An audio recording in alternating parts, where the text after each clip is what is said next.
When is the writ of mandamus used by the courts?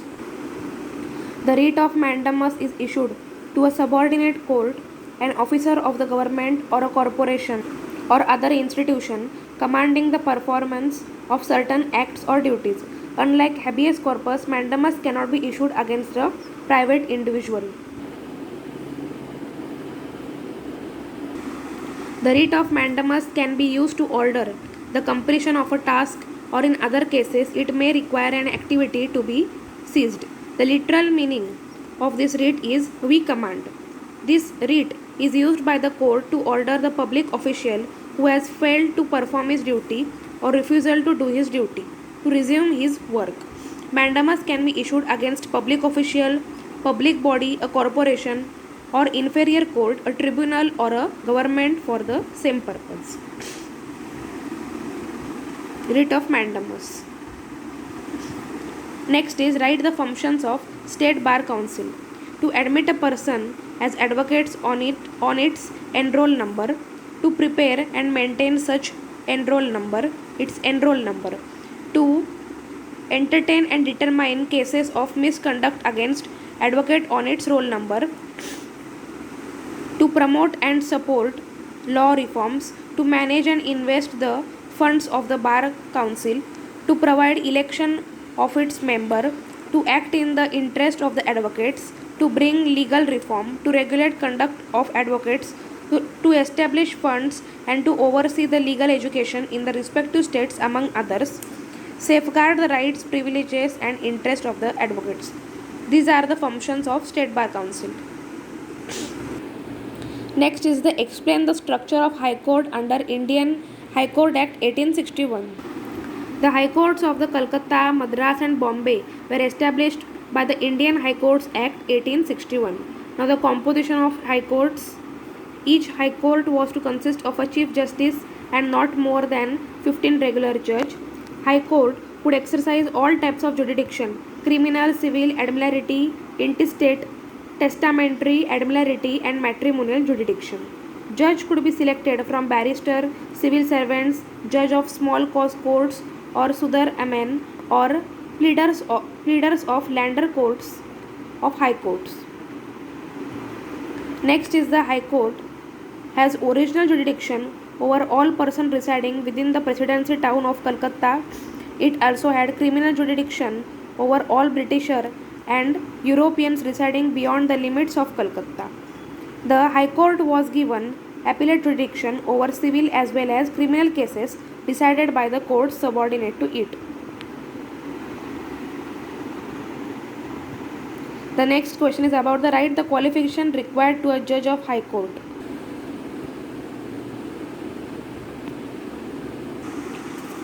A person to be appointed as a judge of High Court, first of all, he should be citizen of India.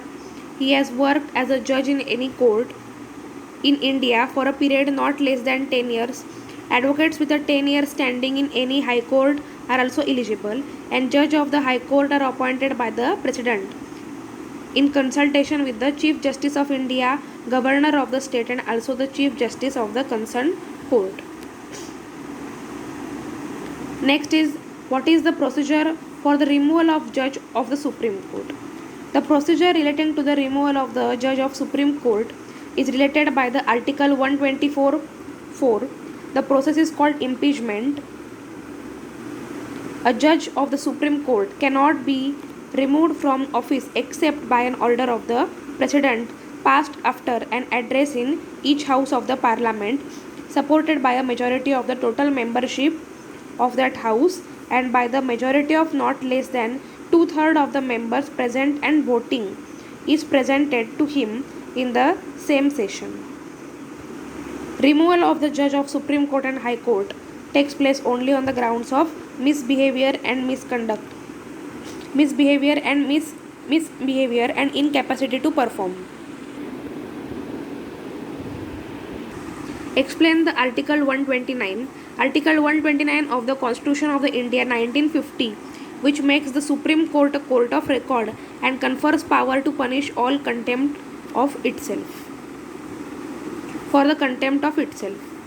Next are, what are the three organs of the government according to the Montesquieu. So Montesquieu established the idea of three branch of the government: executive, legislature and judiciary.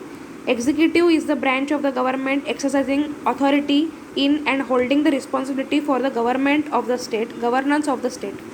Executive executes and enforces power. Next is the legislature. The legislature is the branch of the government which pass the laws of the government. It is the organ of the government which formulates laws. Next is the judiciary. Judiciary is the branch of the government which interpret and apply the law. The legal custodian of Indian Constitution. Now what is diarchy? The diarchy was introduced in the province. Diarchy is a compound of two words, di and orchia. The word di means two and the word orchia means rule. Thus the word diarchy signifies double government. The subjects of the administration were divided in two categories: central subjects and provincial subjects. What is Privy Council? A Privy Council is a body that advises the head of the state, typically, but not always in the context of a monarchic government. The word privy means private or secret. The Privy Council, sitting in England, has played an important role in development of the judicial system of India. Three meanings given by the AVDC about the rule of law: supremacy of a law, equality before law, and the predominance of a legal spirit. What kind of a qualification is required according to the Advocates Act 1961? He is a citizen of India. He has completed the age of 21 years old. He has obtained a degree in a law after the 12th standard. Foreign law degree can also be recognized by the Bar Council of India for the purpose. He fulfills such other conditions as may be specified in the rules made by the State Bar Council. He has paid in respect of enrollment stamp duty under the Indian Stamp Act 1899 and an enrollment fee payable to the State Bar Council of rupees 600 and to the Bar Council of India 150 rupees by way of a bank draft drawn in the favor of that council. Which were the transferred subjects in provincial government? Local self-government, education, public health, sanitization, public works, agriculture, cooperative societies, religious and charitable endowment, museums, registration of the births and deaths, etc. These are transferred subjects by the provincial council.